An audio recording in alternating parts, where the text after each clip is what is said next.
What's up, y'all? All right, coming in hot. What is it? It's already Tuesday, right? Yeah, 12:10 a.m. Eastern Time. We got our beautiful waning gibbous right here. I'm just pulling up my stellarium. I was trying to set up for a little bit, make sure I had everything correct tonight. Hopefully we'll have a nice smooth stream. Let me know if you can hear me okay. See more Jello in the chat. Good to see you. And Annette. Good rising to you, as you said. Yeah, right now I just got my smokes. Got some water. Big chilled bottle of water right now. That's all I need. Maybe I'll pour myself a drink in a little bit. We'll see. So what is our moon? The moon right now is 61.8% illuminated. And it's really quite clear. Not a lot of humidity, not a lot of chill. Got well, there's a lot of chill for sure, just vibe-wise. At the very top left, you'll see we got Mare Frigoris, and you'll see the Apennine mountain range, the Alpine mountain range cutting into the Terminator. Sea of Serenity just getting cut off at the top, and then all the way to the far right, we got Clavius looking really nice. Tycho just coming in under the Terminator. No, not yet, actually. Still a bit underneath. And yeah, Aristarchus, Copernicus, Kepler, Mare Imbrium, Oceanus Procellarum, and some other interesting features. I've been compiling some of my best shots from over the years. Today I went through like a really good series of curated shots, and it's very fascinating to look at the moon from all these different angles. I noticed something very interesting about Tycho Crater, about how if you follow your eye all the way to the right, there's almost like this little nub that is aligned with Tycho. This is not exactly the right phase to see it, but I was noticing something almost like a walnut. You know how a walnut has like two halves squeezed together and the middle kind of juts out on the sides? It's a very subtle effect, but you can see it a little bit right now, right around the 3:30, 4 o'clock position. And this tiny little notch, and then if you follow it to the left, you'll see Tycho Crater. So something I noticed today, I want to follow up with it. Other thing, so tonight the name of the stream is just something funny. The eyes emit light to see, because I always look this up pretty much on a regular about like, are there any videos, is anyone talking about the fact that the human body emits radiation or photons or magnetic radiation in order to sense? And does anyone talk about that the human eyes are basically sending out signals in spirals, basically, and interacting with the field? And this is how light, you know, so to speak, enters the eye. So today I was just watching, I watched about 10 videos about the human eye, and everyone starts with, so light enters the human eye, and da-da-da-da-da. And I thought, this is just so crazy how we think that the human body just exists in isolation from the surroundings. And light, you know, just comes into the human eye just from outside, you know, just comes in. The human body does nothing. It doesn't radiate at all. But think about it, we are objects as well. So any object that's radiating light that can come into our eye, we ourselves are also radiating light that can go into someone else's eye. So right at the premise of all these videos, just so almost ridiculous that they don't talk about it like that. Like, how does light enter the eye without us also radiating energy? Anyway, just a thought. And let's see. Yeah, let's kick it off with a few tracks here, get the mood going. I got to adjust the image a bit. I'm out of batteries for my remote control tonight, so it's all going to be, you know, manual adjustment of the camera, like old times. One of those things, how we have telescopes and high-def cameras, but not a good Bluetooth remote for your camera. It's just so ridiculous, like real pitfall. Not a pitfall, real... what is it? Blind spot. Not a blind spot. just, you know, missing tools. Missing tools. All right, this one's called Bring Me Back. Let me know if you have any song requests. Maybe I'll play some live stuff in a little bit.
Hopping back in here, say what's up to Astralis Ren.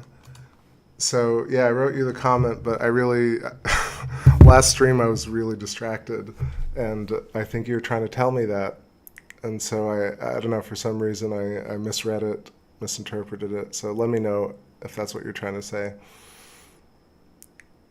Lauren Celeste, okay, great. Yeah, for some reason, I feel so dumb because like I watched the whole thing last night and I was like, oh man, you're trying to tell me something very basic, and I overthought it. I was like, LAU, is it Lao Ren, like Kylo Ren? Are you trying to tell me some mystical shit that I was not getting at all? So so thank you. The name is beautiful, and sorry for misunderstanding. I want to clear it clear it up. All right. So welcome, Lauren. Pleasure. Aram Vorax, I see ya. Isn't this that dope Electric Vibe Tune channel? Yes, Confessions channel. I'm being a total dork. Really, sometimes it's like, I feel like sometimes people think, oh, like, I'm just intentionally being silly, but no, it's just really tough, like, focusing on all these different things and trying to read everybody's comment and stay with it. Sometimes I make the silliest mistakes.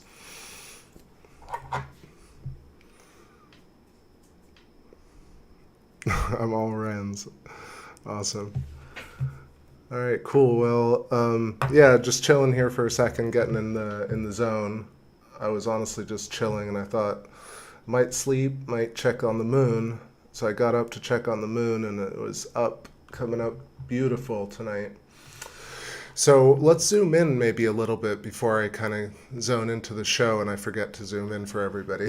So let's do that first. We'll play some songs here. Maybe some of the new stuff. How about we'll play Not So Far. Getting the vibe.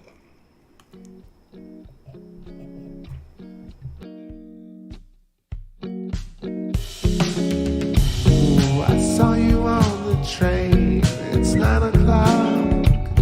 Deep down, I thought you were so indestructible, with perfect beauty underneath. I was driven to slightly smile and lie by your feet. Stability is rocking, it's stability, zipping up interchangeably, iteration upon iteration. I saw you past the shadow, it was 12 o'clock. Oh baby, I don't know, but maybe we could steal a show. Don't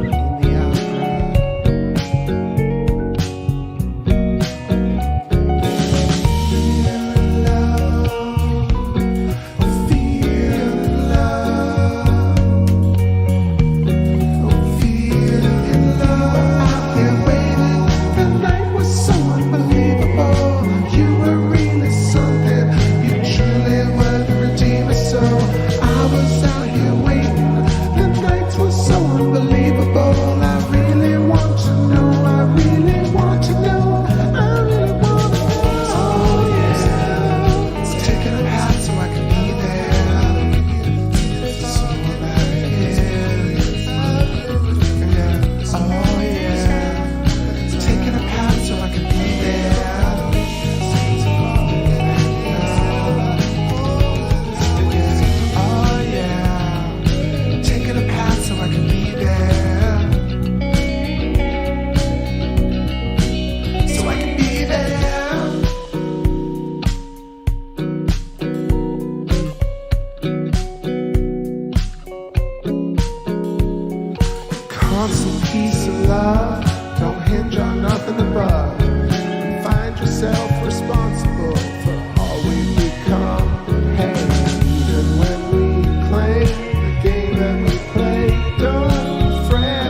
What's up, everybody?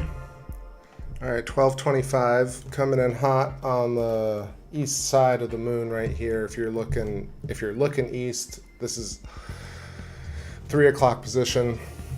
Looking at Tycho, Clavius, and many of the little features near Schickard, and it looks like a beachfront always to me.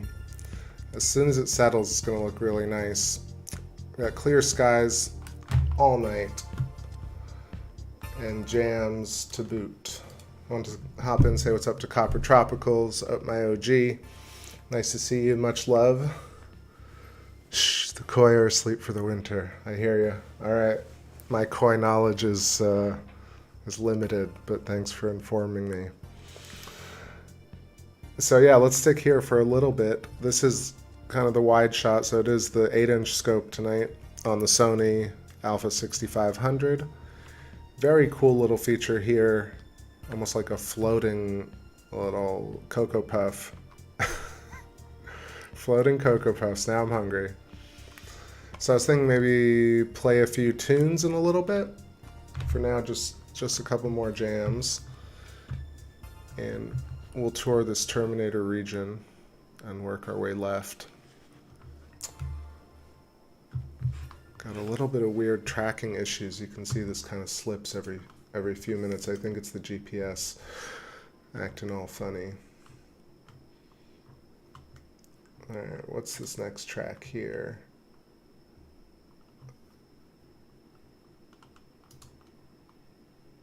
This one's called Breathe Together.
Oh yeah, I see NGC in the chat. Lovely to see you, friend. Hope you're doing well on your little phone on a tiny keyboard. I know what it's like with big fingers. or just any fingers. It's already pretty bad, but awesome to see you. Hope you are doing great. Astralis Ren says it's Shell Beach. It always feels like that to me. It's like coral or sponge or bottom of an ocean or just the edge of an ocean, maybe. I'm not sure if it really is that, but it is nice to sometimes imagine that because, you know, that's what your eyes are kind of telling you. Speaking of which, I'll reiterate a little bit about the title tonight, just something that is always on my mind and also is never talked about pretty much by anybody. I see Frederick Fogg. What's going on? Greetings from the Outer Banks of North Carolina. Awesome to see you, Fred. NGC, been busy with bug collecting, so been away. That's awesome, NGC. That's fun. Of course, we'll be here hanging out when you return. But yes, like I said, nice to see you. What kind of bugs? Yeah, exactly. You got, man, beetles have been everywhere lately. I've been watching bits and pieces of Get Back, and then, I don't know, it feels like beetles are in the air, but not the exact same beetles that you're talking about, for sure. Quick note, going through along, this is right in the middle of the moon right now, Alphonsus and Arzachel. See a bunch of these different, there's Purback. I'm not exactly which is which right now. For some reason, my atlas is not working, so I'm just guessing on some of these right here in the middle. But either way, you can still see the pentagon, hexagon formations pretty clearly. And just vibing through right now. I don't know, maybe we'll play a few tunes. You've been watching the skies at night with no city lights. That's awesome. I was thinking about that lately, trying to get out of the urban environment, take a scope somewhere. So I'm glad you've been doing it. Get a little vicarious energy through you. Did you have a scope or binoculars or just sitting out there? All right, coming up here to the Apennine mountain range. Really sharp features as the Terminator comes closing in. Right around Sea of Serenity at the top. You see Archimedes, Aristillus, Autolycus, Cassini crater with the little craterlet right in the middle.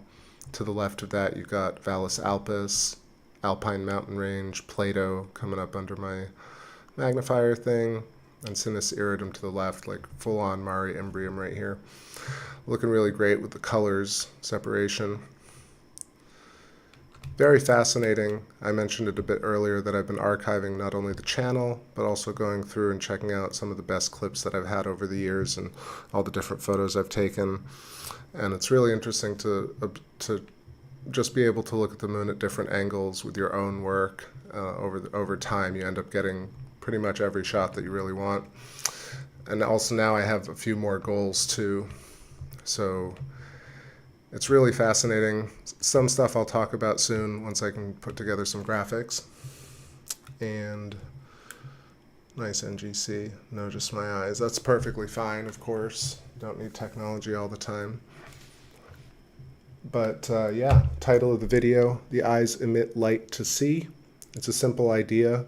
I mean, it might not be light exactly, but the idea is that we only see things by sending out signals, and these signals interpret the world based on field mechanics.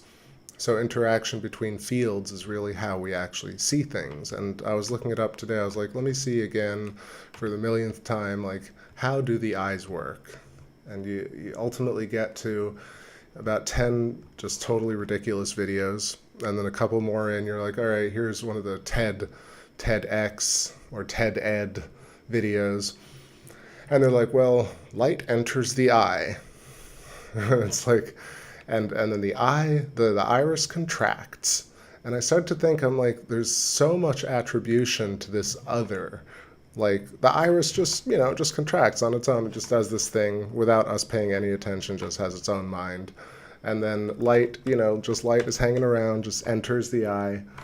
It gives just these videos are so ridiculous now that I have a somewhat of an idea of how this might work. What I was really looking for is like, has anyone addressed this idea that potentially, very likely that the human body is a low radiation emitter. So we send out a signal into the field as an antenna of wires. And because our eyes are kind of centered and focused, we send out kind of beams, conical beams of light, or photonic energy, or monotonic energy.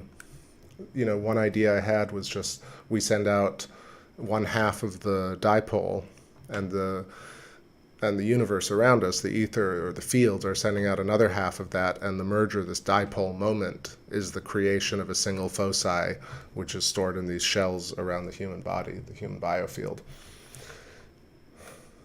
So this idea that the human eyes emit a low-intensity radiation is a massively profound idea.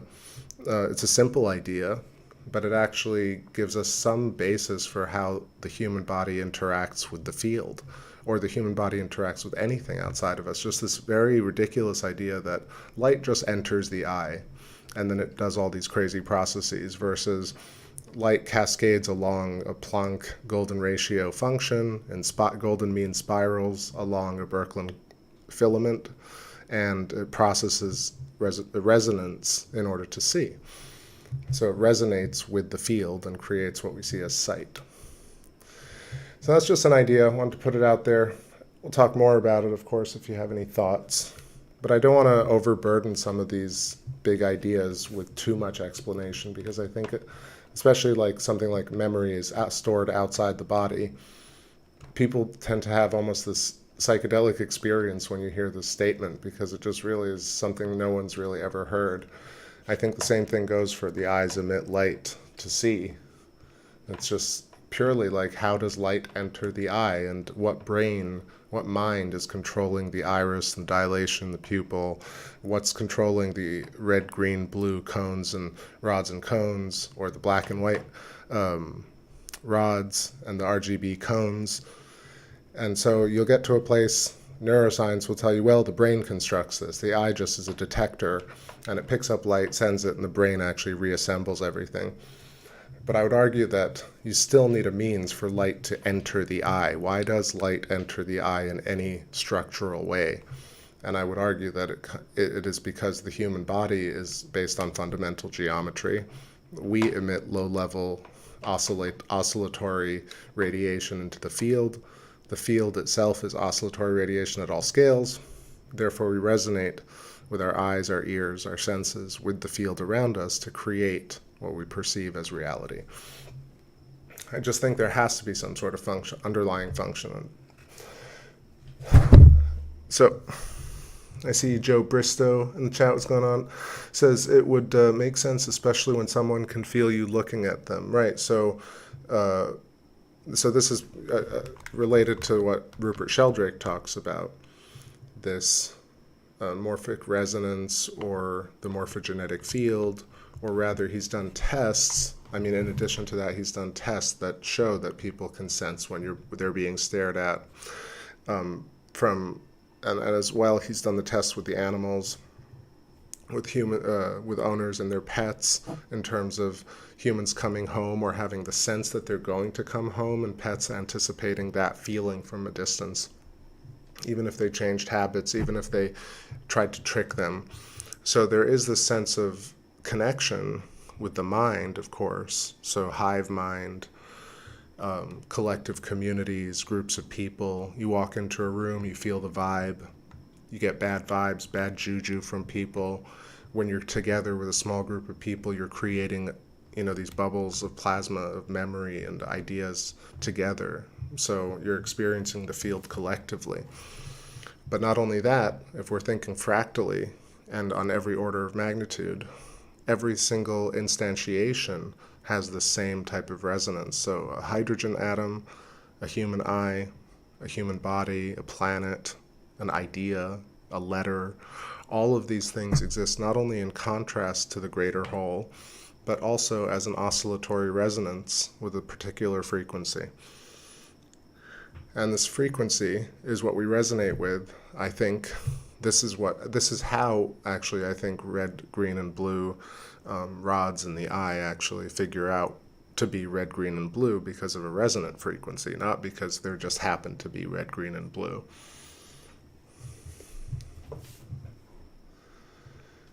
So, yeah, I mean, ESP 6 cents, right? That's what Microwave Soda says. I see you, Microwave Soda, in a while. Welcome. So I'm noticing a bit of turbulence in the air current right now, but when it clears, it's looking really great here. The shot of North Mare Imbrium is always nice. So I'll stick on with it for a bit more. Just want to get a nice crystal clear shot, like right here. Look at that. Kind of crazy. So yeah. So Microwave Soda saying 6 cents. It's one of these things where, but I think it's not only 6 cents, because 6 cents is almost says that our regular 5 senses are not this way. But I would argue that, not argue, I would postulate or suggest that all our senses, just our fundamental existence, is based on the same type of sympathetic resonance or negative resonance, or dissonance rather. I was like, what? So, or dissonance and harmonic resonance, right? So things you rub against, things you sympathize with or resonate with, things you avoid. It's a very musical interpretation. And so you mix field and music, and you start to get a much better picture of how there's a dance between all our senses radiating out into the field at different fractal energies, different frequencies. And we are creating instances of reality as the field itself is also resonating with us. Every ant is resonating, every cloud, the moon. So it's this additive, multiplicative layering of these nested toroidal donuts of energy. And at the centers of each of them, of every single instantiation, you got a plasmoid, or a nucleus, if you want to think about it, or a brain. And this brain is able to interpret and resonate with the field and create new layers in the field that are aware of the previous layers. So this is how we retain cultural ideas. This is how we retain the form of the human body. Anything that is remembered, anything that is memory, is imprinted. And I say this matter-of-factly, but this is personal, just opinion about things. But that's how it really seems to me. When I hear some ideas, it's like when you hear a great song, it's just undeniable. When you hear a great idea, it's almost undeniable. So, for example, like stellar metamorphosis, who knows if it's 100% right? But when I heard it, you just have this feeling that you're like, okay, this is this new understanding. It's a better understanding, a more resolved understanding of something. Just like this image right here, it's a slightly more resolved image than it was a couple of minutes ago. So it's cool how we can. It's cool. Of course, revert to ridiculous language, but it's neat. It's neato that we can relate the idea of optics with resonant understanding of things. So not only can the brain understand the field, but the eyes can understand. So the brain is sending out all these different wires into the field. So the human eyes, the tips of the fingers, all our extremities are sensors into the field that are feeding the brain back detailed information about each and every type of experience we're having. I mean, if you take it one step further and you imagine the kind of mycelium neural network that underlies our skin and that surrounds and encases our body, we're essentially a mushroom network. And I really like that idea too. Microwave says the moon looks like it has ringworm. That's not the most pleasant thought, but maybe. Just thinking about my old dogs that had ringworm. Astralis Ren says, say, there are the senses and then the sense to understand them. Yeah, yes, I think maybe if we take the word understand apart, I think the word understand itself could be is almost like a process. So as we resolve the universe, we understand it. I know it's like this linguistic play. Sometimes it's obnoxious, but I think about it like that a little bit, where we're telling this narrative about it's understanding the self. And understand, like, or overstand, I'm sure you might be thinking right now. There are all these different kind of plays on it. But really, it's more about resolve, remember, realize, just to reinforce this idea that it's kind of a difficult jump mentally to think about your body, or at least even just think about eyes, your eyes when you look in the mirror, or somebody else's eyes, that they're actually sending out pulse energy into the field. And as this energy, or photons, or monotonic energy, or one half of conscious energy, as it enters the field and oscillates with the field, we're actually creating reality at that point. That's the fascinating part here, is that this is the point at which reality, or the present moment, is created. And as soon as it's created, because of this inherent structure, we get this kind of echo, or this symmetrical resonance that is imprinted into the field, and that's how the field retains the instantiation of that moment. And as it oscillates, it continues to do that. It's not a perpetual motion system, because of course on a grander macro scale things oscillate, so things are not linear and don't only expand. What's up, Gary? Welcome. And says, just saw Bigfoot on the moon in this video. Well, you've got great eyesight then. Because I ain't seeing nothing but some giant craters and some basaltic flats. But everyone's free to see what they want to see on the moon. Of course, you also have the patterning and the pareidolia on the moon that mirrors different types of creatures. So if you see Bigfoot, then more power to the big feet. But I guess, what was I saying here? So the fact that we are creating reality with our eyes is super important here. It's something that just nobody really talks about. Even saying it out loud feels funny, because people are like, what do you mean by that? But I really mean that, like, the eyes actually send out a signal into the field, and as we observe things actually get imprinted into the world by our observation at a very, very low level. So I'll put not a caveat, but I'll clarify a little bit why, because some people think, well, the human mind or the human experience is actually quite limited. Especially science aficionados or science junkies tend to explain the human experience as a bit of a limited or faulty experience. It's like humans are pretty good, but we don't see a full range of light, or we don't use a ton of our brain, or we can't do this and this and this. But I would say that the human experience actually is pretty finely tuned for a type of experience that allows us to exist long enough to appreciate a lot of things. So imagine, I would say, just to simplify that, is that if you gave superpowers, even they do this now, they're having this giant debate in all the superhero movies, but this idea that, who can rein their superpowers in? Should people have superpowers? So if you couldn't give one person, fire breath or flying or superpower, because you'd have to give the possibility that every other person could also get these superpowers, because the human race works that way. Not just human race, speciation, evolution.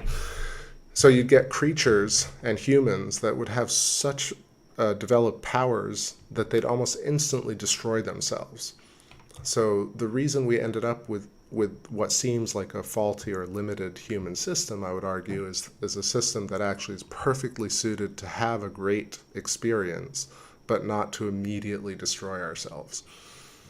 because think about it, if you literally had the power, like superpower, let's say super strength, how could you really temper that if you had involuntary actions or had an issue? Also, if a lot of people had that superpower, it would throw the entire system out of whack. And you go through the list of superpowers like flying or shooting fire, or shooting fireballs from your hand, or moving things with your mind. That's what I was going to say earlier, telekinesis. So if people could really move things with their mind, how could you truly regulate that if babies could essentially move a car by accident? So what happens is our eyes and our superpowers are extremely low-level radiation, just enough to have a resonant experience with the field without like imploding immediately. I would say that the structure of the human body and the limitations are actually perfectly fine-tuned and not a hindrance or a limitation.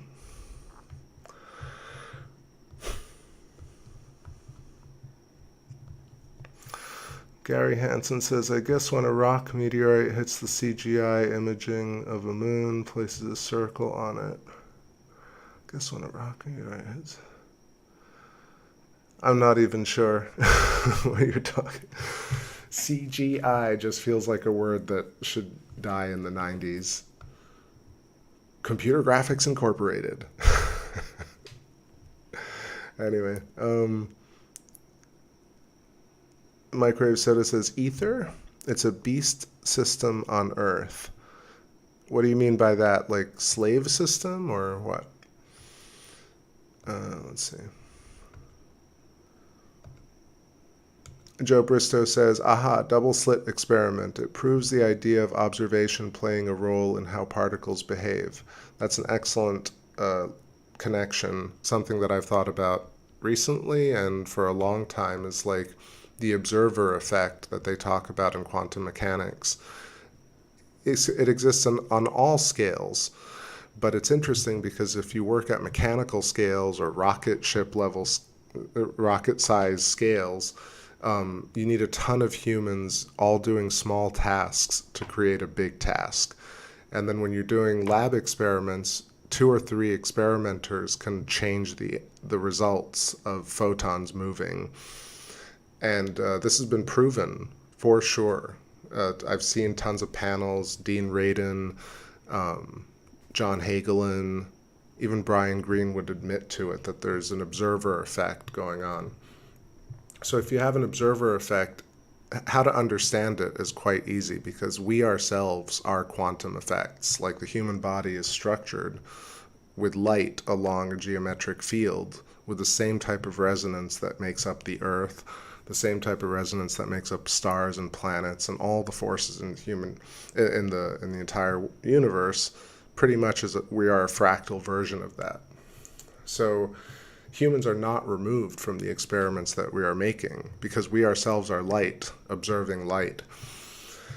So there is, it doesn't mean that the experiments are wrong. It just means that you're creating an experiment to show something.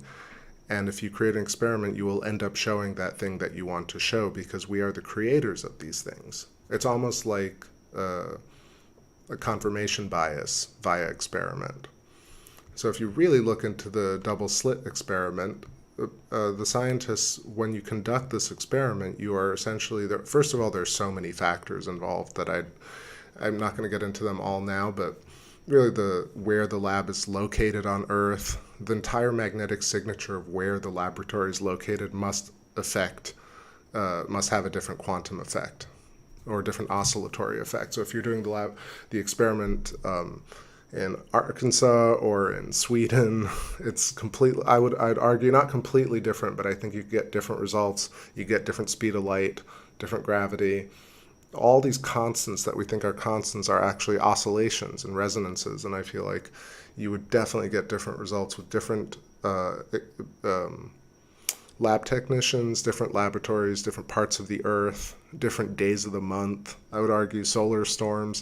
Think about how many things are affecting a single photon or a single neutrino for us to have these laboratory experiments and say, okay, this entire scientific theory is proven via this 1 or 2 experiments where And I'm not saying I'm just entirely skeptical, like it's totally wrong. It's more so that you cannot take the experimenter out of the experiment, and therefore there has to be, like, in a way, they're forced to include the observer. So how do you include an observer affecting a double slit experiment, let's say? There are a lot of experiments with light, for example, like the Bell's inequality experiment with the quantum entanglement. It's the same sort of idea. It's basically sending out, is it an argon laser? So they do, so I looked it up finally. There are a few videos online that show you exactly how these double slit experiments are set up. And you realize that in a sense, we're creating pathways for the system to operate a certain way. And then when they're getting the result that you're seeing, you're saying, wow, this result is so impressive. But the result itself is not unnatural. It's completely exactly what the system looks like. Essentially, when you know, the entire reality that the material light emerges from is already there. We have superposition of all possible states of reality. And as a photon beam passes through this experiment, forces are acting upon it, and it's acting upon the universe. So nothing is extricated from the greater system.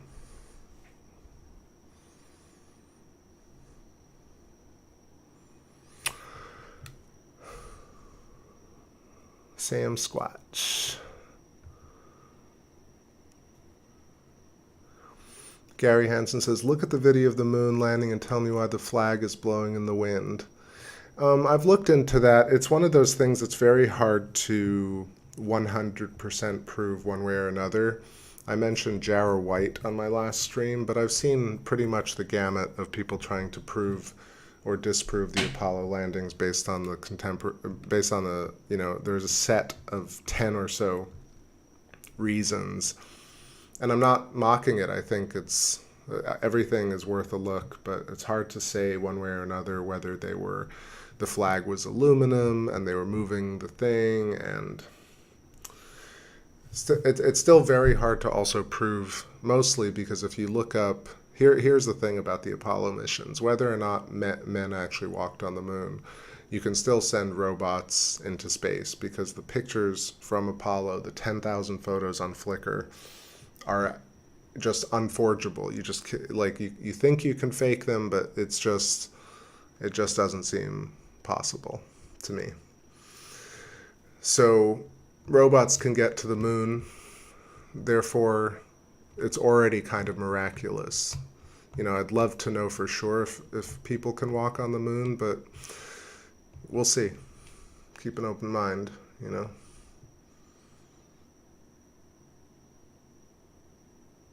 Let's see. Cyber Sully, what's going on? Says, not only are we observing light, but there's the idea that we and all matter are the product of compressed light. That's exactly it. So compressed light along filamentary branches, and also more compressed energy light at the nodes. So like lymph nodes or stars along galactic filaments, planets along galactic filaments, our brain along galactic or like human-sized coaxial filaments. A way to test whether water works along a filament is to pee and to look at your pee spiraling out of your body, because literally your entire system is a coaxial twisting electrical circuit.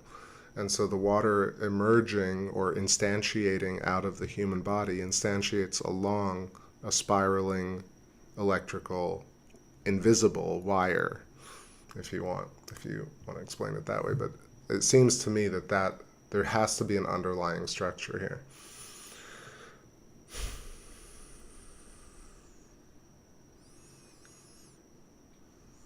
Aram Vorax, a 32-degree Mason, told me that the Masonic flag flies higher than the American flag on the moon. Yeah, I mean, I guess like there's a whole possibility that the moon is also fully, there's already a base and civilizations and governments, so that could also be possible. I don't rule it out. In fact, it seems kind of more likely that that's the case. That's why the whole thing went dark. But, you know, there's so much speculation that I try very hard to always bring it back to some sort of rational understanding or self-understanding, because, you know, you can look at yourself in the mirror and you can look at your eyeballs and you can sense reality and you can have outer body experiences and lucid dreaming. And these are tests that we can do, you know, they're closer tests than looking at government footage of moon landings and saying this happened or this didn't happen and figuring that out. Quite difficult to really get to that point. But every person can have their own understanding and enjoyment of it, whether they believe it to be 100% true or believe 100% that it never happened. That dopamine rush that you get from it is everybody's unique individual experience. What's up, Fantasy Ecstasy? See you, brother. Yo, what up, what up? Yeah, so I feel like I've been sitting here on Mare Imbrium for a while, but it's looking great. Let me move down a bit more. Got a little distracted with all the chats.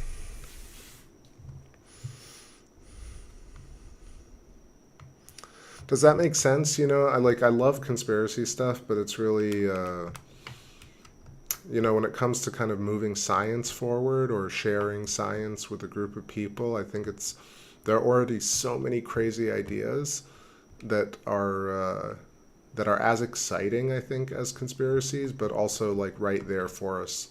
For example, again, our eyes emit radiation to see things, that we store memories of human existence outside the human body in shells. We are connected to space via electrical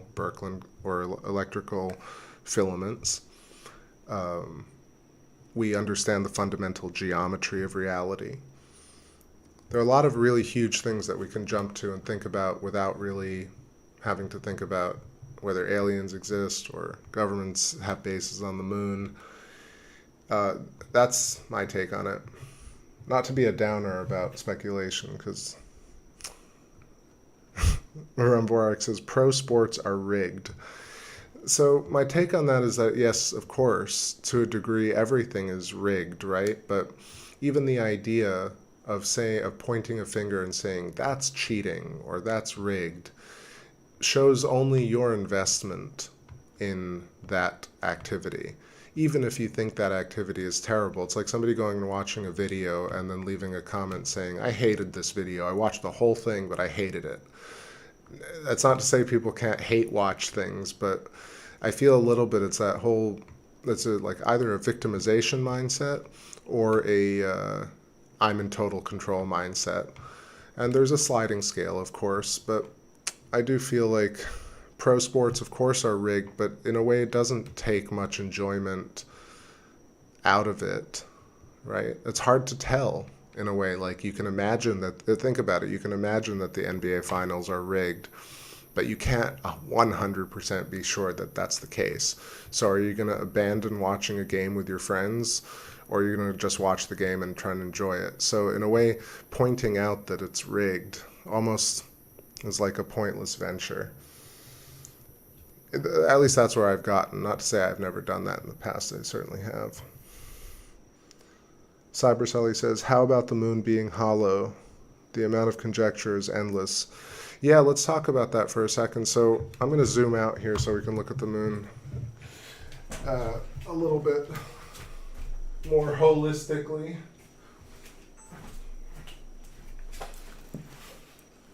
So where do we hear about the moon being hollow from? So there are a couple of things. I mean, there's the hollow Earth idea, kind of the Nazi thread. Nazis either went to inside the hollow Earth, or Nazis got to the moon and got inside the moon. That's one idea. Let me just adjust the moon for a second. All right, that's good. So that's one way. The other one is that when certain spacecraft or satellites crashed into the moon, it rang like a bell, is the big quote that I think people get that moon is hollow from. So the best idea that I've heard here is from stellar metamorphosis. I might have said it before, so bear with me, but Jeffrey Walensky talking about stellar metamorphosis suggests that something like the moon could have been the core of a star, because in a nutshell, the idea is that stars form, and we know how they form, but instead of planets forming in protoplanetary disks by clumping, in fact, all planets and moons start as stars, a version of a star. Not all stars become planets, but all planets come from stars, versus what we have today. So let's say that's the case. Let's say Earth was a star and ended up in Earth, and then ended up becoming desiccated, losing its oceans, losing its surface, losing its spin, and it ends up something like the moon. So what happens there is that the Earth now still has a core, but let's say the moon, for example, that we're looking at is actually the core of Earth, but it's slowed down to the point where it no longer really spins, it just wobbles, and it's gotten down to the point where it's completely calcified. It's basically like an iron remnant, and the core of a star could be porous, or could be inverted or hollow.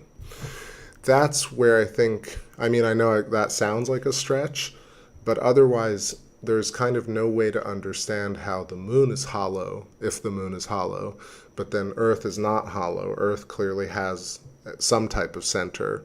Maybe it's hollow inside that nickel iron core that we have. We don't know for sure. But I think it's interesting to think about Jupiter turning into a Saturn, turning into a Neptune, turning into a Uranus, turning into an Earth, turning into a moon.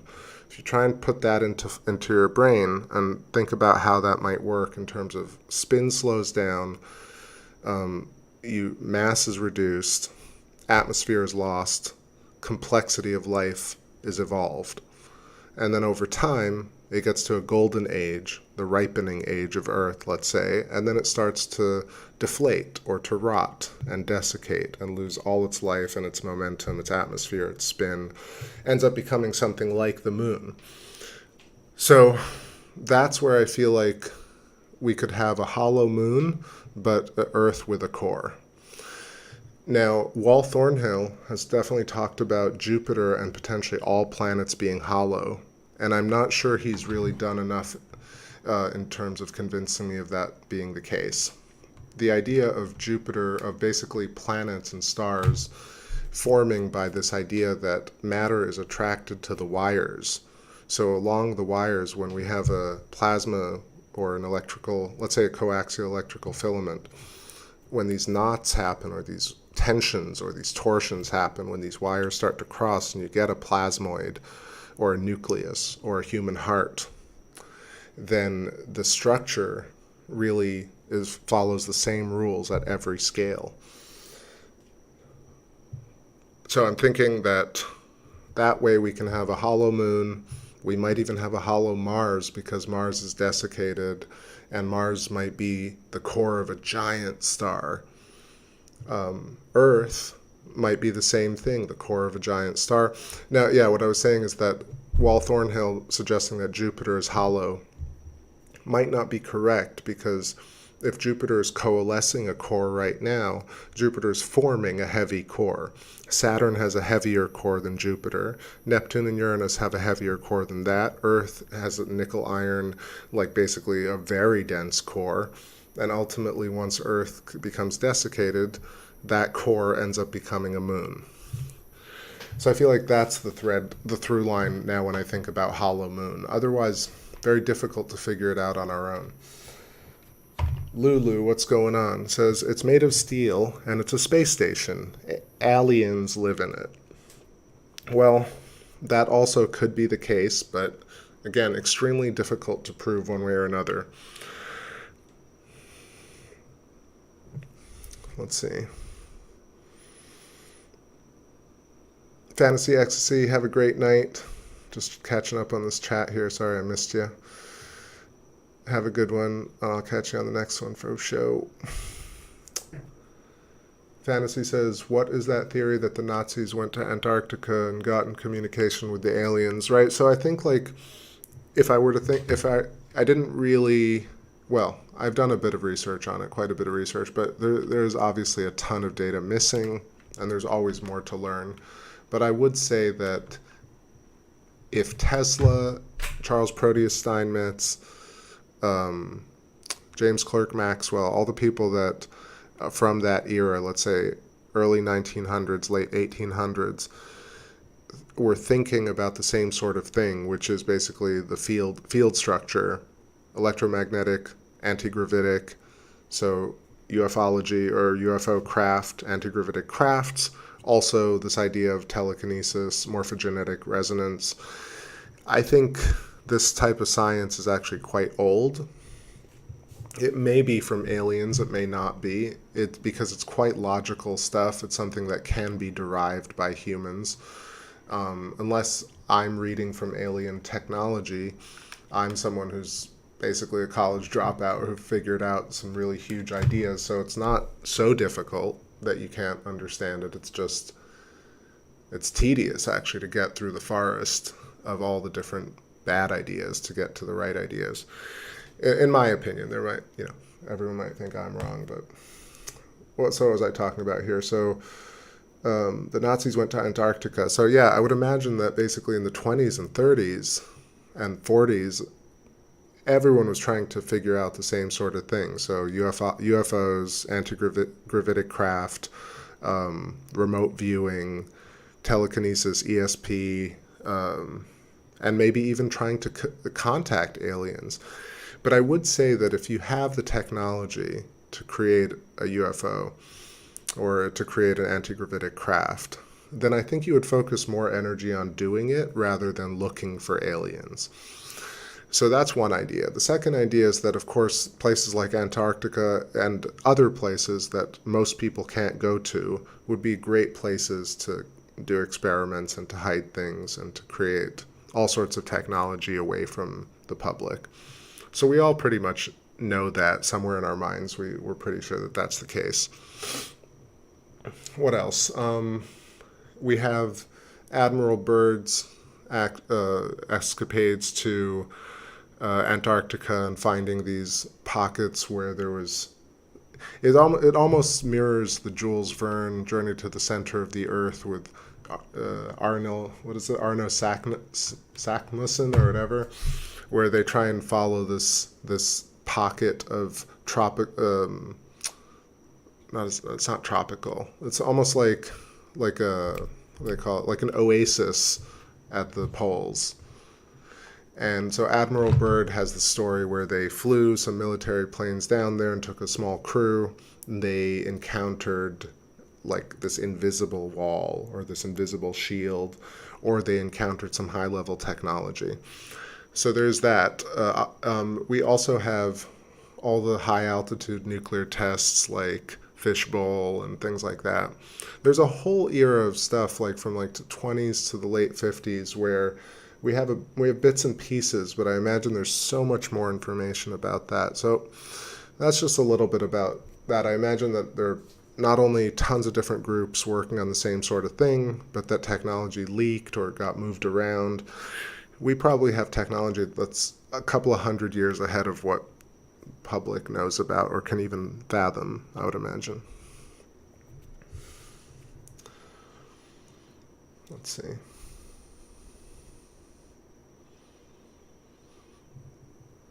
Just reading some stuff here. Yeah, I mean, the hollow moon, aliens inside of it, again, hard to prove, possible. Why it shouldn't be impossible, but yeah, tricky to know, because if you put your mind there and you try and think about that and live in the place where that's the situation, then you're pretty, it's kind of a distracting concept to get mired in. All right, take a little break here. I've talked a bunch. Let me know your thoughts on my thoughts. Astralis Ren says bones are hollow. That's a great note to remember. Bones are essentially matter coalescing along our wiry neural network, our our tree root structure of the nervous system, if you type in human nervous system by itself, you'll see that we look like a Lichtenberg pattern that is the same kind of imprinted pattern that is on our palm. If we look at our palm and then you look at the human nervous system, you'll see the same types of Lichtenberg snaking features. And the reason that's the case, and if we're looking at the moon here, you see Copernicus right in the center has those same Lichtenberg wiggles and striations coming out of it. Why is that the case? Because we are constructed along wires. These wires are in dark mode and then become excited and get into glow mode, and then we see them.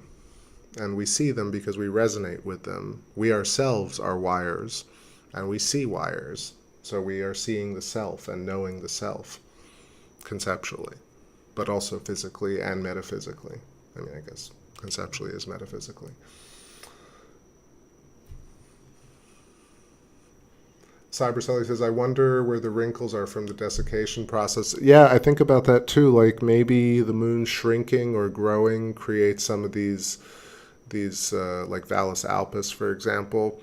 But again, you know, the moon surface could have been scarred by electrical tethering to the Earth star. Let's say I heard that story from Jeffrey Walensky, and I was like, I really like that idea. I'd never thought of it before. If Earth was a giant star before it became an Earth, and the moon, let's say, was a star like way, way, way earlier than the Earth, and then ultimately became a moon and then was captured by Earth's star, this would upend the mainstream understanding of moon-Earth formation, but actually makes more sense, I think, because then we actually have this ancient relic, and the Earth is much younger than the moon. But there's also all this material on the surface of the moon because the Earth as a star tried to tether and spew material onto the moon as it was capturing it. Oh yeah. Okay. I think desert fires.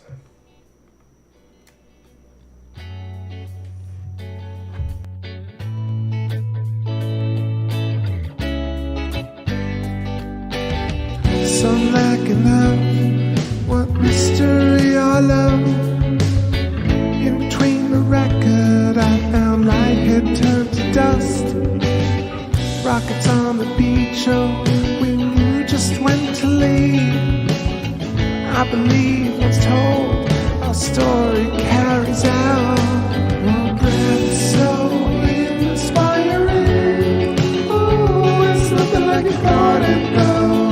One day there's nothing left to prove. All this love we find, falling into face with you.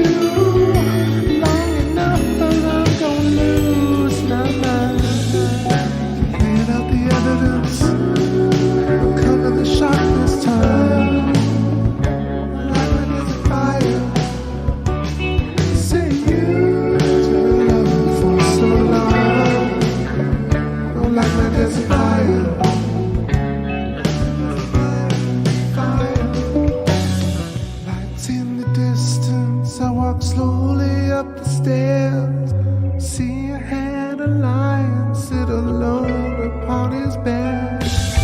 Oh, fractured beast, I know it's been so long. What time is it? Time is it? I know I will cast sight of it, so go on in form. Oh, sand is like the mind and scattered soul. Now let it go. Side like I'm already.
100 lives we live. In a sense, I've known you forever. 7,000 lines are read. Soul inside your bubble time races tonight. Intervals divided, one heavily at a time. Would you know the life we had? And still we live our love so bad. It was always electrical. It was always electrical. It was always electrical. It was always electrical. It was always electrical. It was always electrical. It was always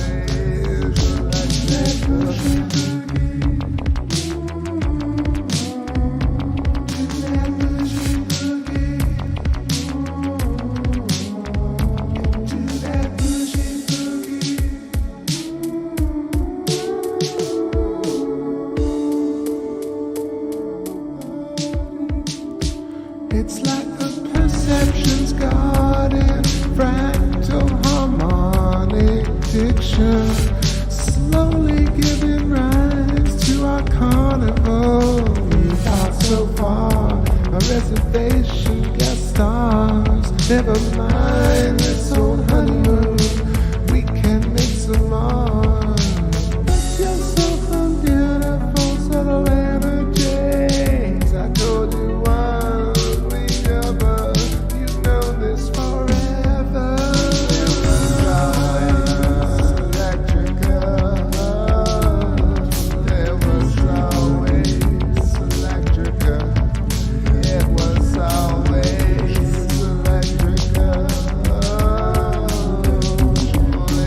always electrical. It was always electrical. It was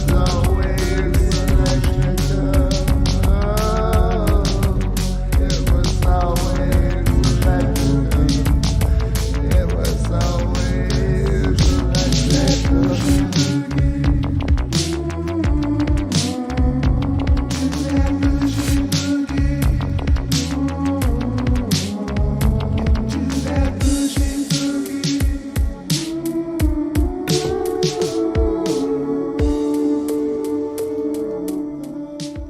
All right, hopping in here. Maybe we'll do a couple of live jams.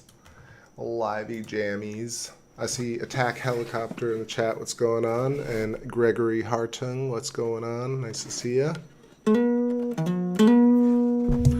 know if you can hear me all right. Where are we at? I feel like, I don't know, 1:23 a.m. my side, Eastern time. I got some energy, but, I got some energy, so I'm going to go for as long as the moon is in view. I'm scoping from my window this time. So typically, when the moon hits the top of the windowsill, I lose my view. So let's just go as long as I got the shot. Really amazing waning gibbous tonight. We are a few days after full, and the Leonids meteor shower coming up right under the moon. Moon pretty much almost perfectly east for me right now. Altitude 42 degrees altitude, 61.5% illuminated right now. So maybe thought I'd play a couple of jams. I know Attack Helicopter, you mentioned you had a comment about Sapphire Project. And yeah, that's something I kind of want to, I need to do a couple of, just refresh myself with those videos one more time before I talk about it. But in just the quick and dirty is that it seems like it went dark, right? It seems like they discovered a couple of things. I think the main part for me is that this idea of alchemy or transmogrification or transmutation of elements is interesting. It's not something that's new. It's just something that was pretty much done and proven in a laboratory once again. And then I think the arrangement of shells, of double-layered plasma shells around the anode-cathode setup of sapphire, as well as the little kind of plasma ball nodes that appear in the beginning. That just shows that plasma can arrange itself in this way. And I know that that's very simple, but those two big things, transmutation and the structure of plasma, are two things that can be taken. So there's, of course, this idea of clean energy or free energy or over unity are terms that people talk about and play with, but I think we still have power structures that would not allow that to be the case for the general public to have that kind of technology. So regardless, it's hard to even imagine, one, what's going on behind closed doors, two, where it will go next or ever, if at all, because it's so typical of this type of stuff.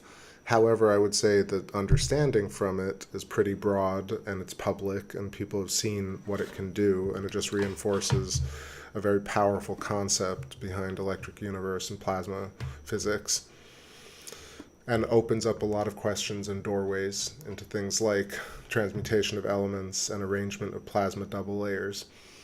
So that's Pfizer, Fun Sapphire. It wouldn't shock me, but again, a little bit I was mentioning on the show earlier about pointing fingers and trying to figure out like who's doing what and which criminal is doing what next. It's almost like you have to you spend your time doing that. You don't spend your time doing other things. So for me, I've kind of not given up on it. I just took what I needed to know out of the Sapphire project, and if it comes back online, great. If not, also fine, you know. So that's just a quick take on what you're mentioning, but it wouldn't shock me if something like a pharmaceutical company bought into it. Why, you know. Again, there could be an even third route to look at it besides being, you know, either ambivalent or feeling like it's nefarious. You could look at it as like a project like that actually showed merit, and so a big company took interest in it. So a capitalist viewpoint wouldn't be out of the question either, if somebody told me that. Cybercelly says, everything in this realm is in the process of transformation, with the exception of gold. So I guess I haven't exactly read that specifically, but possibly, but I still think that even gold is made of structured light, right? So gold is still materialized. Anything that is matter is oscillating hard light, if we were to look at it like that. So even gold at the quantum level is an oscillation, is a resonance. Wouldn't you say? Maybe I'm wrong about that, but I always feel like anytime we try and say this thing, everything is like this except for this one thing, I always feel like that doesn't make sense. All right, so we got our awesome Luna here. You see what's going on? I feel like I'm getting some slippage on my tracking. It's pretty good on the left and right, on the alt azimuth. Either way, Sharpie Sharp, Mari Imbrium, Tycho looking great, Clavius, Ascendi, some really awesome features tonight. I need to adjust a bit of this bright whiteness at the bottom. There we go.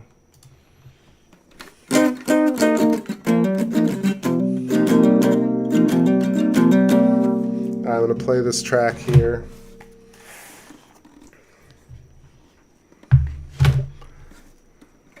This one is No We Can Survive.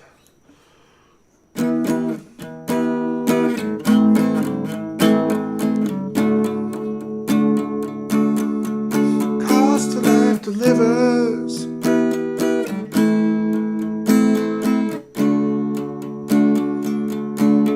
So we may survive.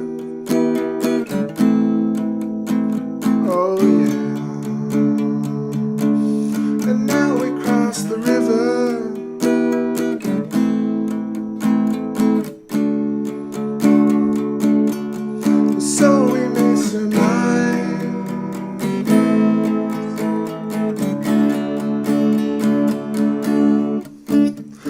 had your time, tell me what's left for me. You done your crime, tell me what's left of it. Bring the rest of them, making the best of it. You left your heart at the wheel. You gotta give so that you got to feel to reach it in the end. So now we will float across the river to the gray sunrise.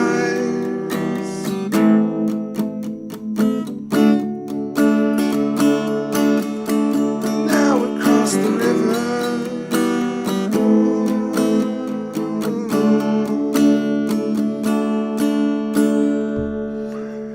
Keep love in our eyes. Seems like you know it's real.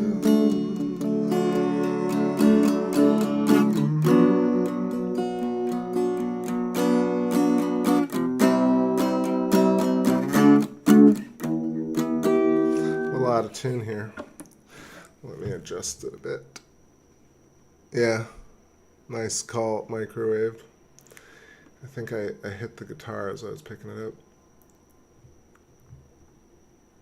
So, give me a moment. Let me tune up here.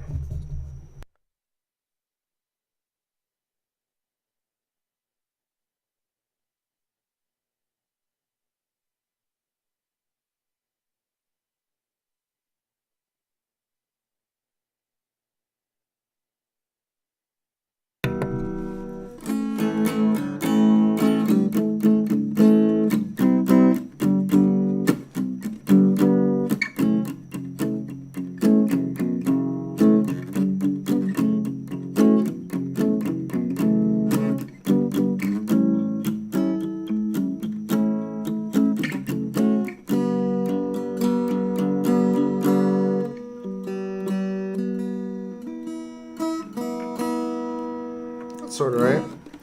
Alright, not going to be too fussy about it. What about this other song here? But definitely let me know if the vocals and guitar balance is sounding good. Or if you have a song request, maybe I'll try it. Or if you have lyrics, maybe I'll do a chat room song of sorts.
adjust this moon real quick.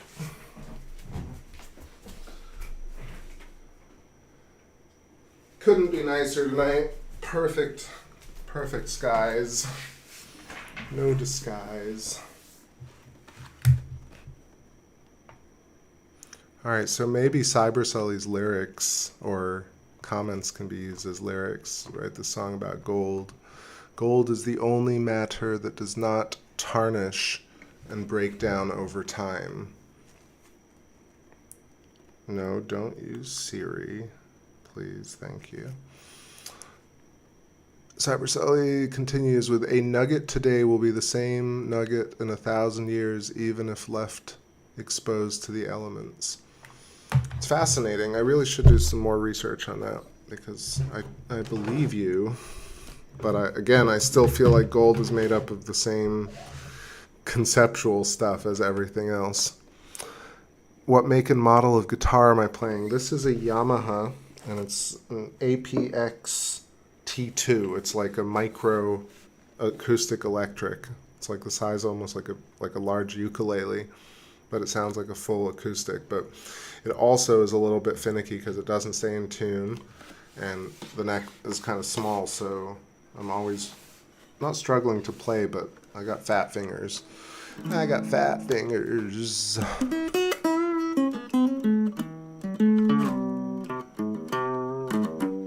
I've gotten very used to it. It's my go-to. Just sit around and play this little guitar, write everything on it.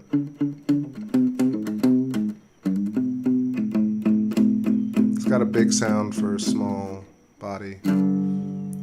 NGC says, waiting for an aeroplane. It's late as usual. I need a rocket. All right, I need to find some good chords for these great lyrics. I assume that's what y'all are giving me here. Gotta make good on it. Okay. What about...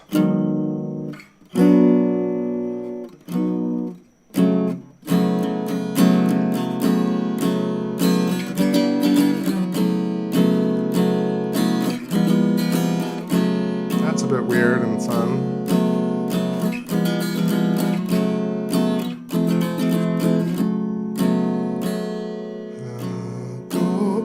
Gold is the only matter. Doesn't immediately break down over time. Like my scope. Come on, scope. You're really gonna make me play these games with you? Stay put. Stay put. Just talking to the scope, you know, conscious scope object. Oh, NGC, no lyrics actually at the airport. At the rocket port. Either way, it sounds good. Let's see. Waiting for an airplane. It's as late as usual. I need a rocket. I need a rocket. So let me go. I need a golden ship. I need a rocket bass guitar to make me fly. Don't mind me, I'll just co-op some story from you. Let's turn it into a tune for everybody here. Yeah, you gotta get loose sometimes. Gotta get loose sometimes. Throw me our time, and I'll light it up. I like your love, let's drink it up. I'm waiting for an aeroplane, better off on a rocket ship, okay. That's really alright.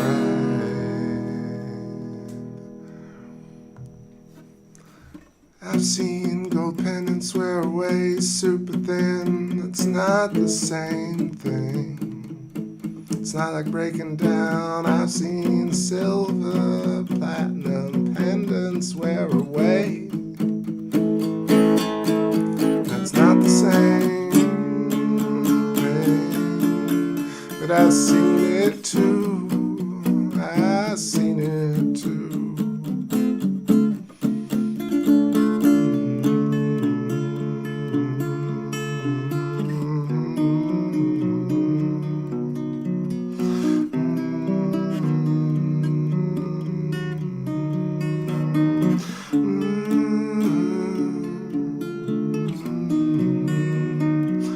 I'm just gonna make something up.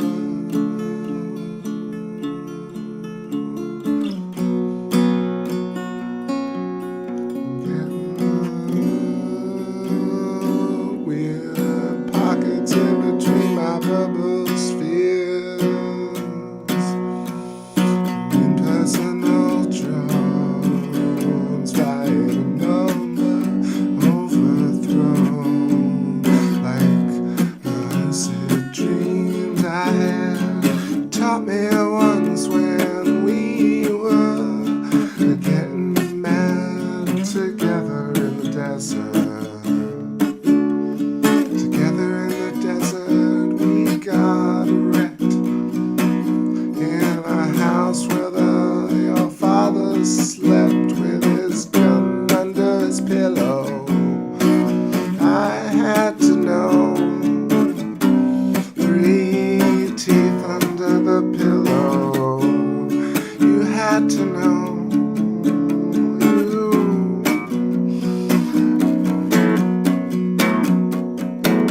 We were on the bus, the window was broken, stopping and prep blood for the smoking. And you were alive and took the seat right, and back and forth we knew all the time. And then we stopped on the street corner so the guy could take it.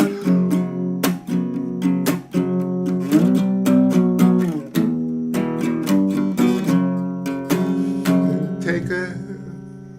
Oh.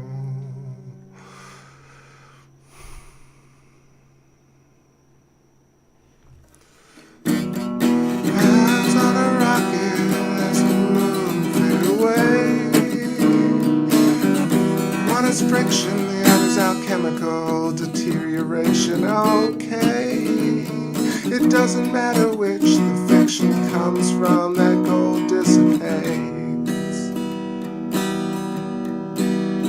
And I'm also researching sapphire. Okay.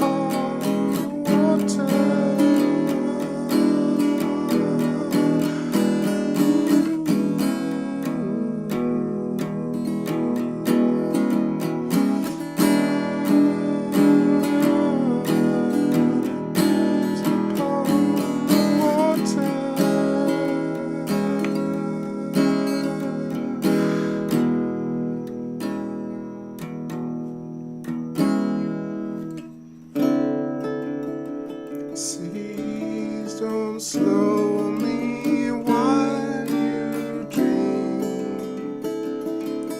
No will for the ones we left. And you crawl up beside me and you fly like you know you're my hurricane.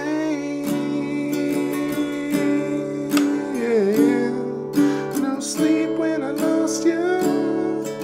Sleep when I lost you. You're my hurricane.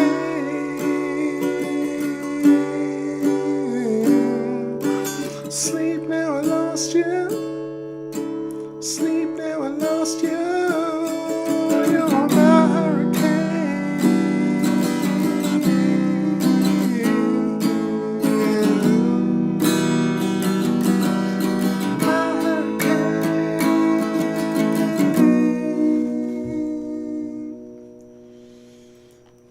Empty on my account. I ruined it again.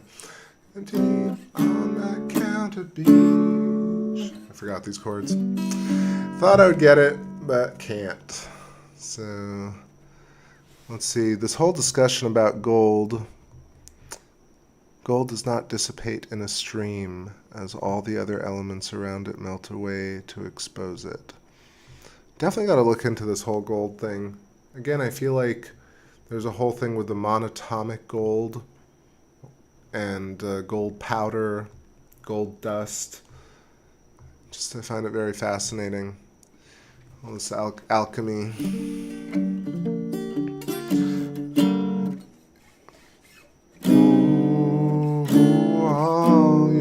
I gotta change the chords up here. Let's do something different. Something like all your alchemy. Like a phase of matter, all your alchemy. Like a phase of matter. Sounds a bit weird, something different, like all your alchemy, strange forces. Now I'm overthinking it.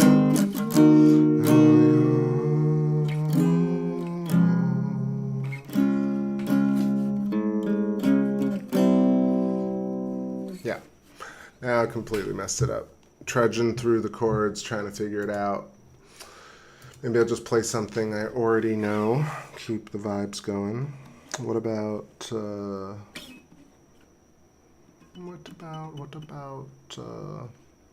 just play some gold in here.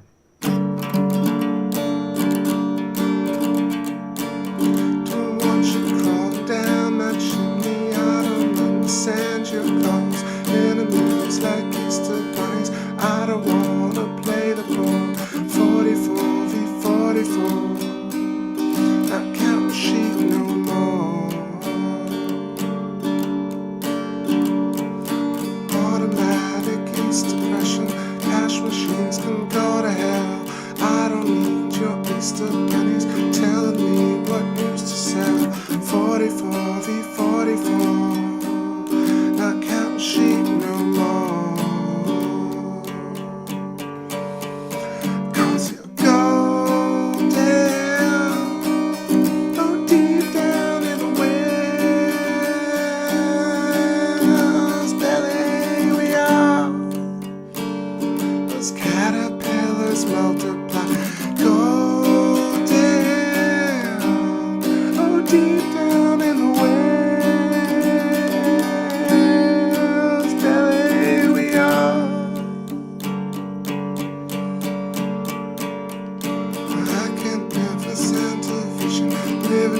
In high regard, build your loves on peace and tension, then I might believe we're God. 44 v 44, not counting sheep no more. Automatic fee suppression, cash news can go to hell. I don't need your Lisa money telling me what news to sell. 44 v 44. Sheep no more. 'Cause we're golden, oh deep down in the whale's belly we are. The caterpillars multiply. Golden, oh deep down in the whale.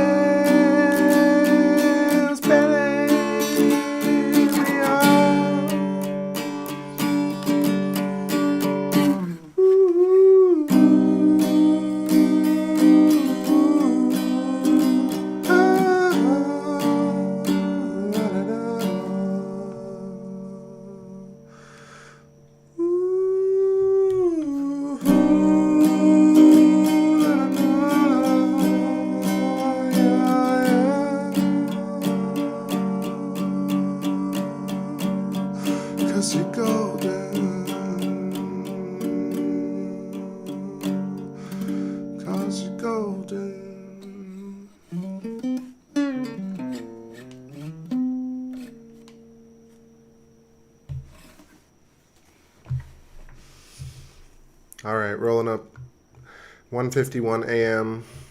Still got a little bit of moon here, so I'm sticking it out. Thanks for hanging out with me on the late night Insomniac stream. NGC says, I still have Indira's web on my ceiling after 2 years after she died. I feel you on that one. I leave spider webs up for as long as they exist.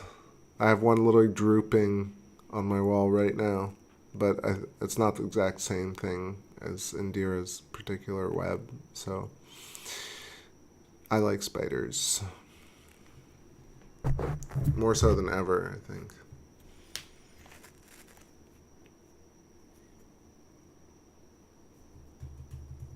Integral to nature.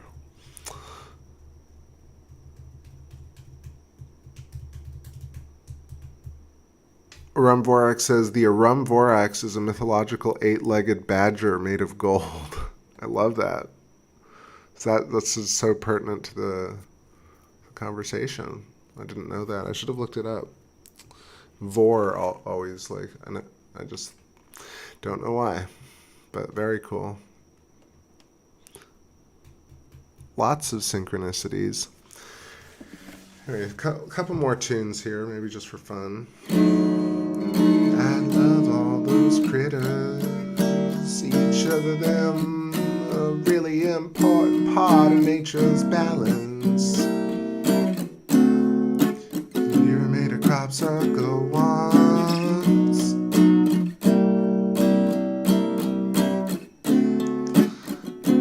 On that balance.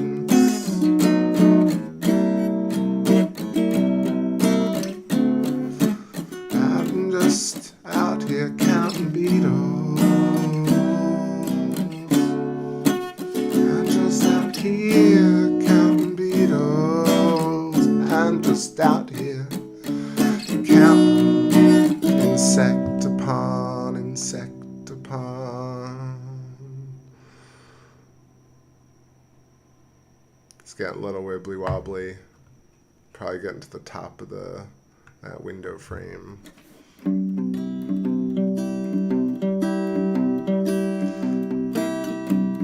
It don't matter where my friction come from. I know you won't mind me if I make up songs for you. It doesn't matter where our love comes from. Like our hearts will end up turning back into matter somehow. Light illumination somehow. But give me one fine reason to lie. Give me one fine reason to feel high. Like moon summits, I'm getting high. High like moon summits. I also watch myself pee in a hole in the ground. It does spiral, you is correct. I love that. Yeah, go test your pee right now. If it spirals, you gotta have a connection to the ground. If it spirals, you gotta have an outline. I mean, this makes sense, but it's not something you think about so often.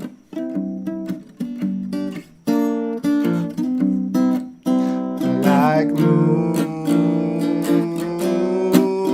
summits, I'm getting high. Like moon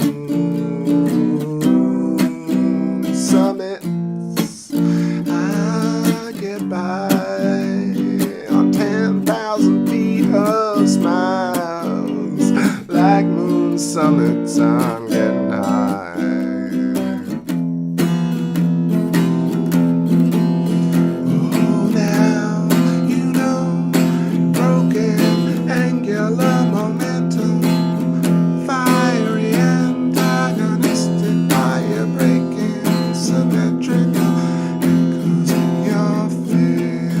Cause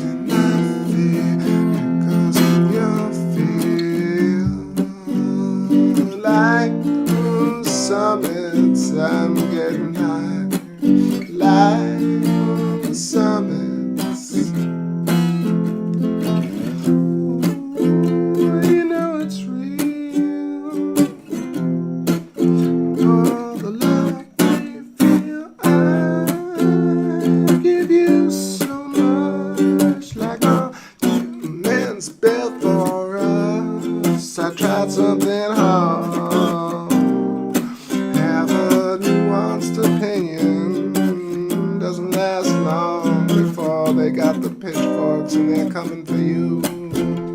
It ain't lasting long, but I like moon summits. I like moon summits. You break it up one more time. Make it like moon summits.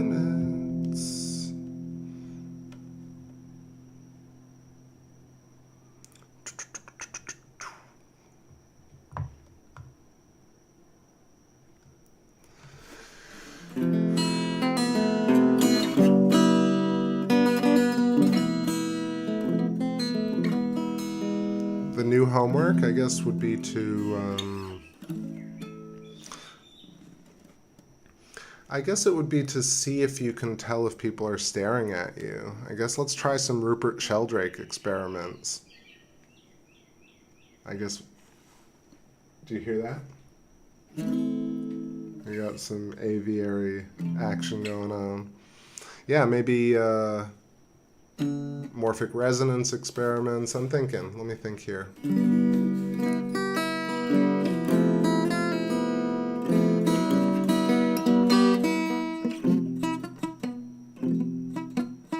Oh, here's one. Take a look at your palm. And really look at your palm. And look at the shape of your hand, the shape of your fingers. It's a little bit less exciting than looking at your pee, but really consider how your hand is the shape it is. It's truly a profound realization when you get past this idea that you just look at your hand and you're like, well, take my hand for granted. I've seen a million hands, like no big deal. But when you really, really consider your hand, there's this elevated, enlightened experience of the hand. At least for me now, especially with the idea of Lichtenberg patterns and the compressional patterns, and then especially the fact that the middle of your hand almost looks like the center of Jupiter, almost like you have two counter-rotating. You actually have the shape of this hypotrochoid, the compressed plasma tube, or Birkeland sheath. If you look at your hand and put your right thumb pointing upwards and open your palm towards you, you'll see this pinched cylinder, which is the center of the donut, imprinted into your hand.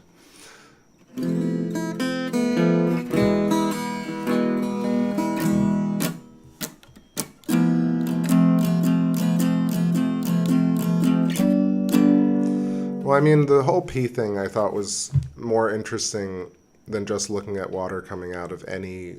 I mean, look at water coming out of a spring or out of a faucet. It does the same sort of thing. So I don't want to make it really just about pee, but it's interesting to think that the body is really wires and twisting wires at that. That's why we have DNA, helixes, and then that's why water exists along these Birkeland coaxial. I want to really stop saying Birkeland because it's like mentioning this guy's name constantly when it really is talking about electrical filaments and currents.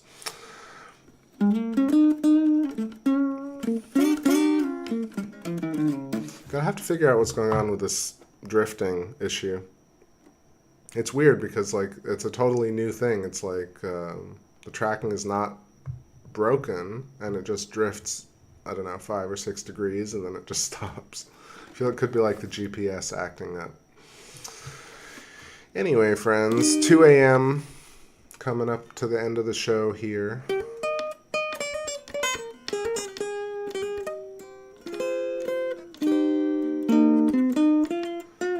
I'm getting close to archiving the whole channel, and I think another like 70, 80 videos left to download.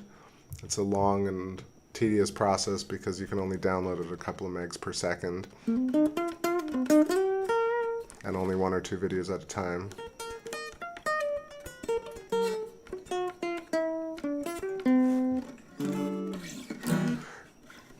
Alright, a couple more tracks here, and we'll call it a night. I think I might try and stream again a couple of nights. I feel like I want to get some of these waning crescents, but waning croissants will be soon. Let's play some something here. Let's do think back over.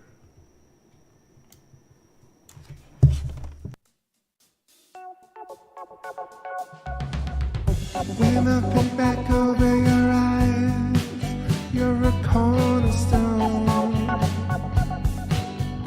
When I think back over your smile, you're my comfort zone.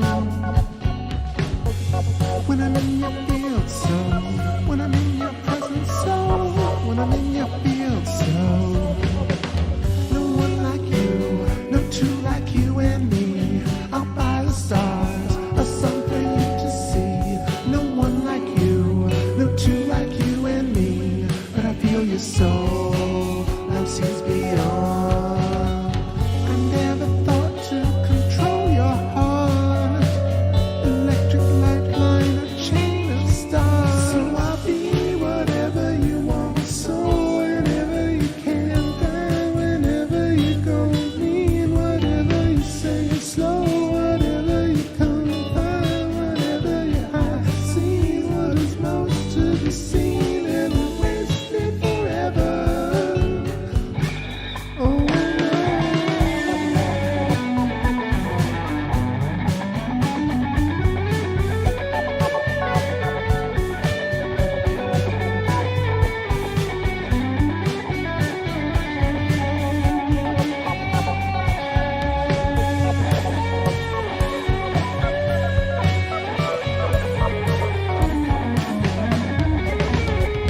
no one like you, no two like you and me.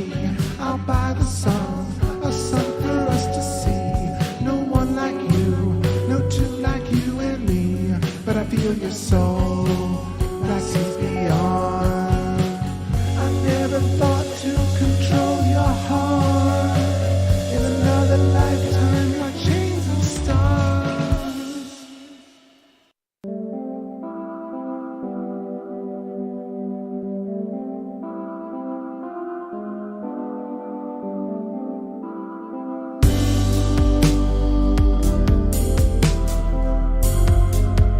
I got nature in my soul. Like an amateur, wound up at the rodeo.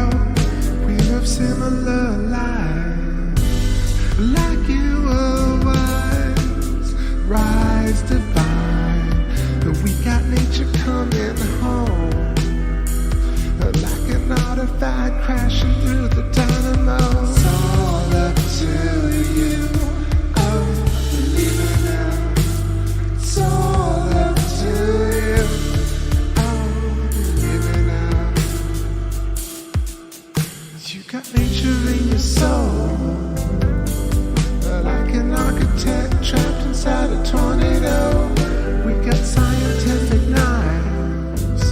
Like you were wise, but undefined. I would love to see, and I would love to see, I would love to see all those promises. I would love to see, and I would love to see, I would love to see all those promises. Ooh, you're taking up and holding my heart. We're shining all the way. No stone left unturned, trying to fall away from the city.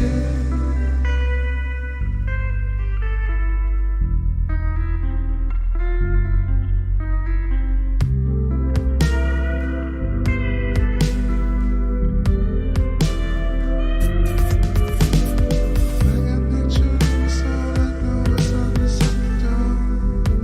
Like you were smaller. I got something that's on the door, nothing at the door. Only in my sunlight.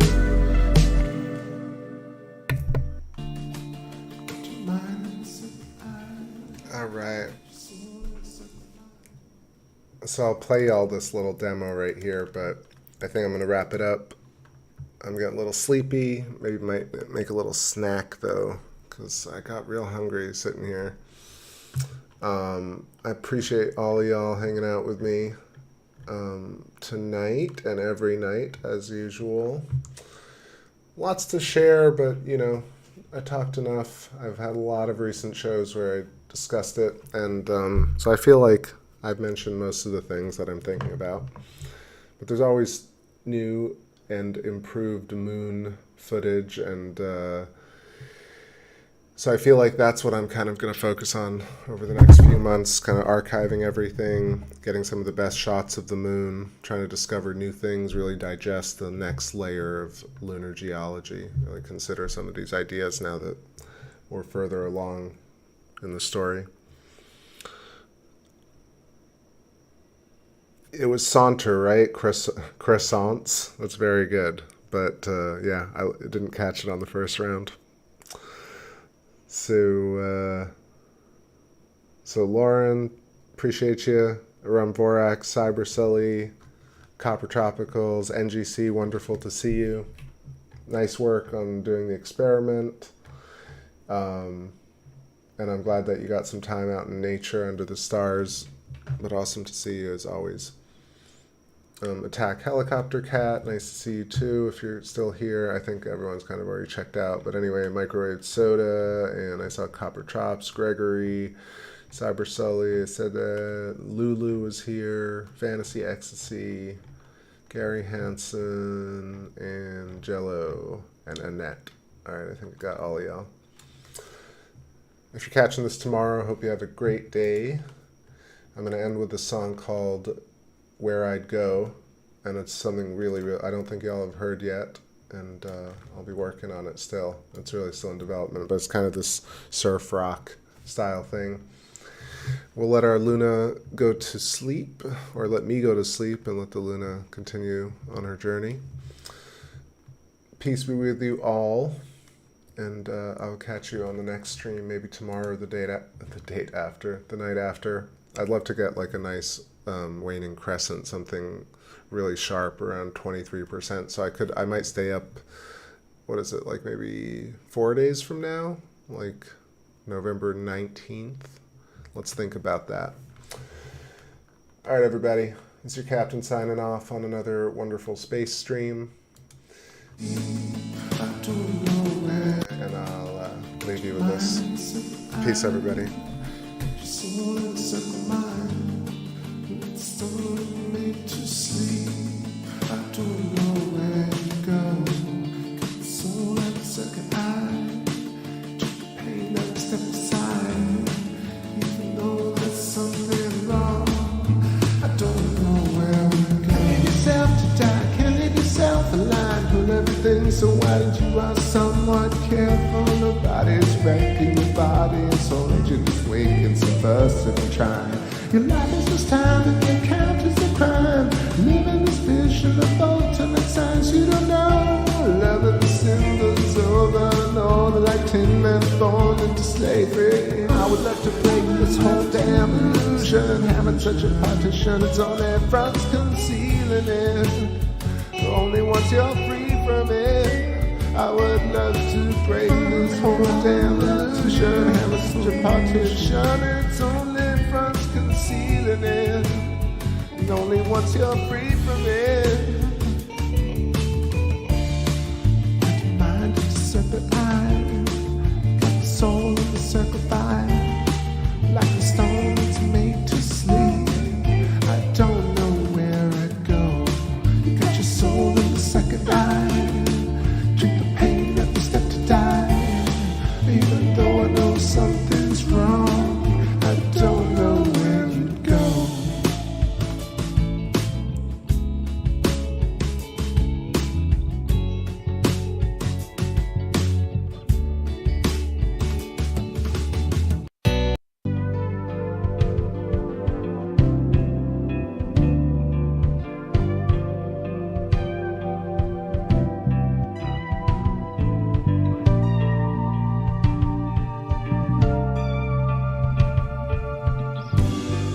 So high, you're breaking through my night, cutting to the edge of my world, but I still need like a puppet's got to